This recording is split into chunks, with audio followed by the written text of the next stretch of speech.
The mythology of the apple tree and Apple-Quert Mandala painting.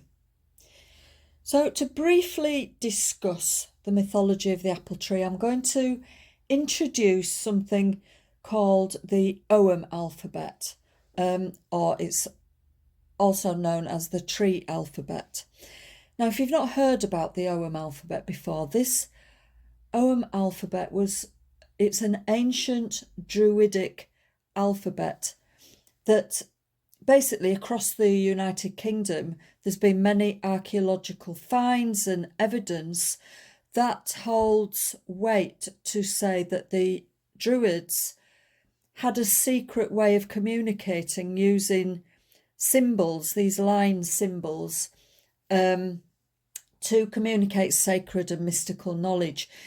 And the Ogham alphabet, each symbol corresponds to a British native tree or plant, and each tree or plant held huge mystical significance to the Druids, to the point where it went right out into astrological knowledge connected to the stars.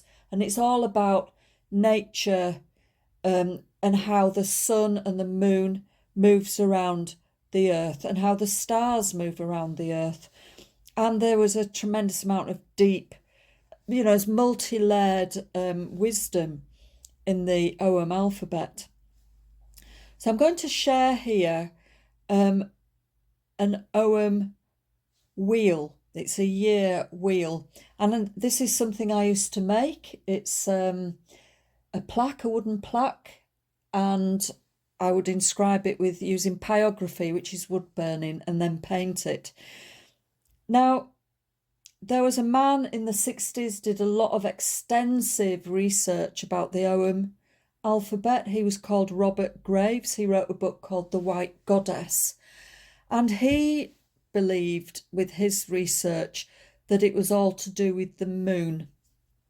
Now, in our modern day, there's a man called Uri Leach who has done extensive research about the Ogham alphabet, and using his own spiritual learnings and experiences and messages that he's received out in the countryside, out in nature here. He lived in Glastonbury for a lot of years, and he now lives over in the Isle of Wight. He wrote a book called The Ogham Grove, and he's put together basically a massive argument to say that the Ogham alphabet is actually depicting a year wheel. And he's made this kind of connection because of the pagan year wheel, of which the summer solstice is part. So the pagan year wheel is the summer solstice, the equinoxes, and the cross-quarter festivals of Mabon and Lammas, and you'll see it in this image in the centre here. And his argument is that the Ogham alphabet is actually a year wheel that corresponds to how the sun moves around the earth.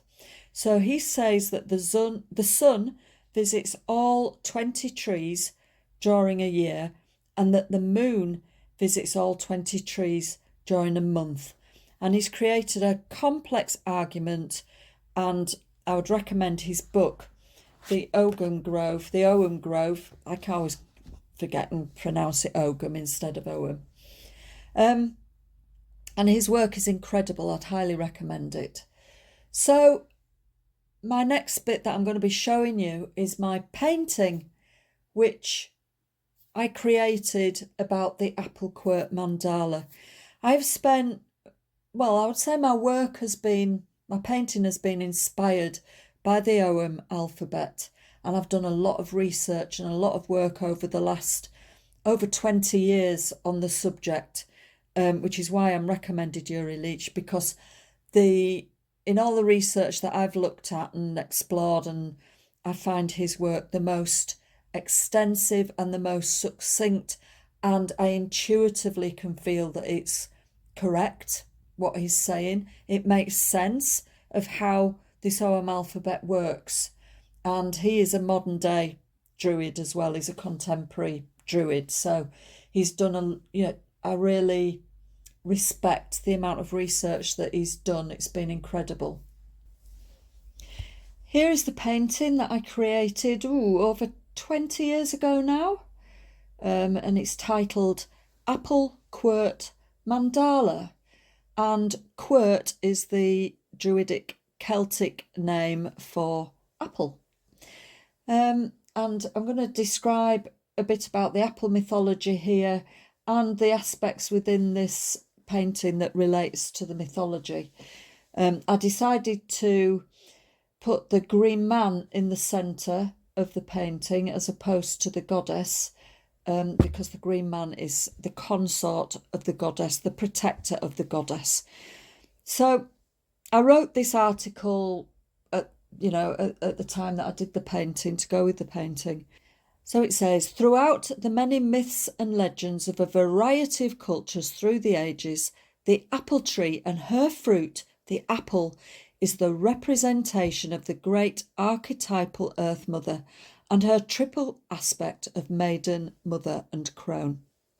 If you cut an apple in half, you will find revealed a pentagram, which is a 5-pointed star. Now, the pentagram is in itself a symbol of the 5 stations from birth to death and rebirth. The apple blossom as well also carries a 5-fold theme.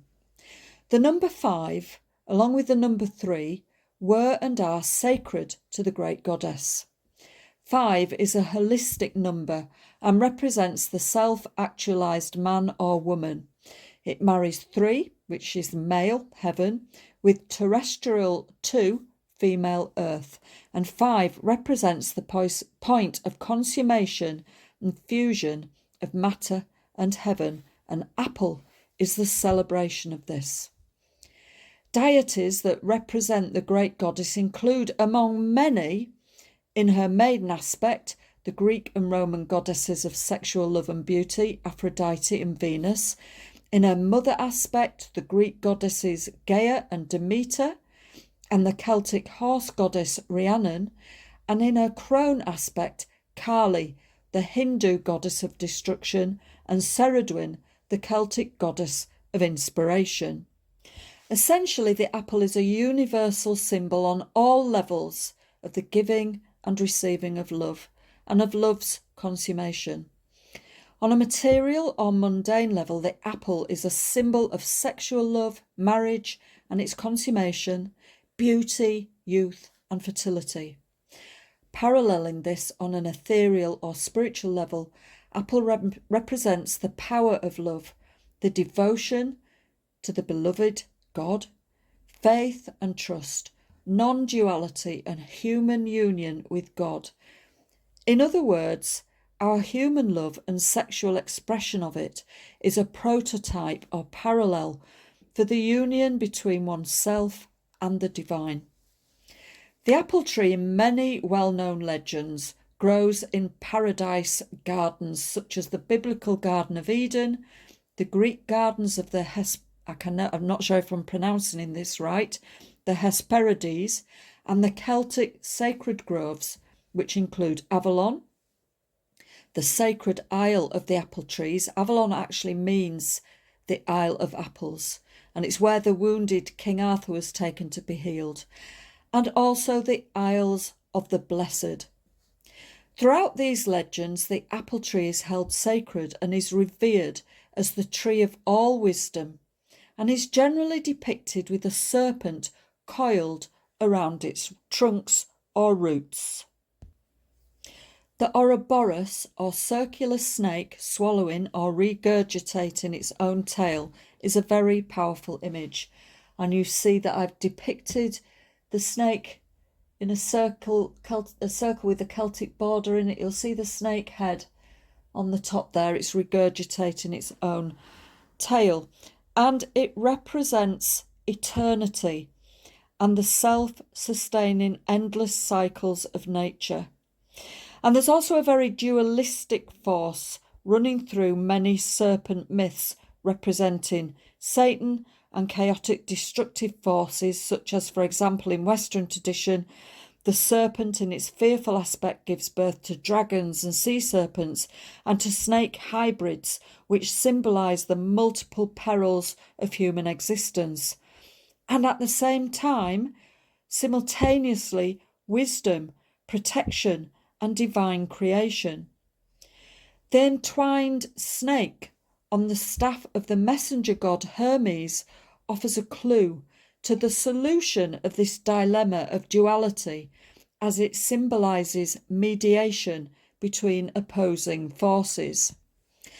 And like the wielding of a double-edged sword, the snake as a phallic symbol of primeval, sexual and creative life energy, which left unchecked has the potential for causing havoc, also has, when the spiritual warrior is able to sublimate and this primal life energy by overcoming worldly based desires and emotions, it has the potential for the warrior to reach a place of non-duality and reach divine wisdom.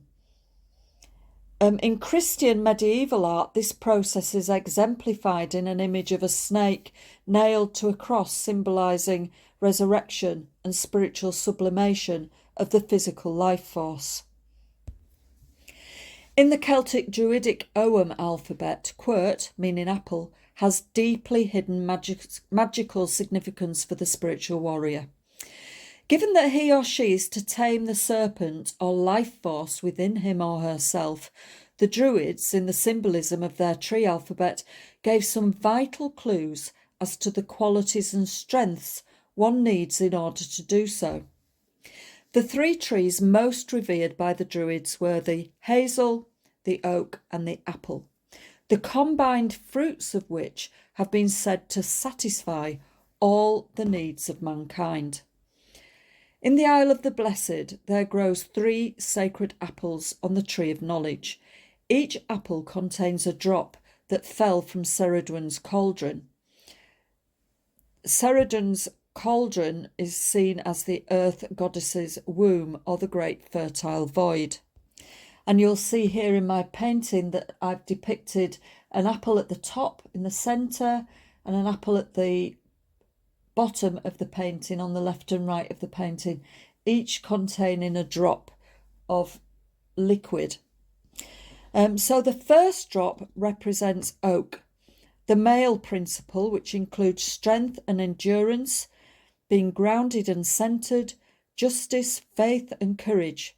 And you combine this with the second drop representing hazel, or the feminine principle, wisdom, intuition and inspiration, and the knowledge of the hidden mystical arts and sciences. Finally, you add the last and most important alchemical ingredient, apple, which represents divine love and its consummation, devotion to the beloved and radical trust. From the fusion and symbiosis of these 3 magical ingredients, love, intuition and strength, are born poetic immortality and divine madness, the fool drunk on the word of God. The apple's power is said to be the salvation of the poet, for without love the snake is left to serve only its dangerous duties. And here I'm talking about divine love. Love of God, the love that completely is the truth of the whole of the universe. The apple is the fruit of love, the fruit of the great white goddess. And according to Uri Leach's Ogham wheel, he says that apple is the guardian of the south, daylight and the summer solstice. It corresponds with the sun travelling from 21 degrees of Gemini through the summer solstice to 9 degrees of Cancer. It represents mutable air and cardinal water and is governed by the planet Mercury and the moon. When the sun is in apple, the full moon is in yew, which is another native tree, an evergreen tree of the Celtic nations. And Yuri also says, like apple, like the hawthorn, is a member of the rose family.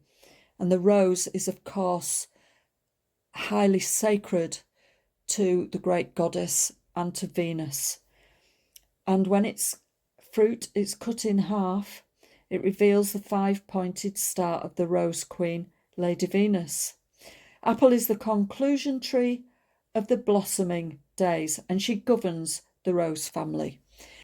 I find it really beautiful, and I hope you enjoy this too, how the symbolism that corresponds with nature, and there's just so many multi-layers the deeper you look into it, how rich and plentiful it is, and how it just connects with the divine so strongly and connects us with nature. Well, we're not separate from nature, but it just shows the deep wisdom that's held within nature.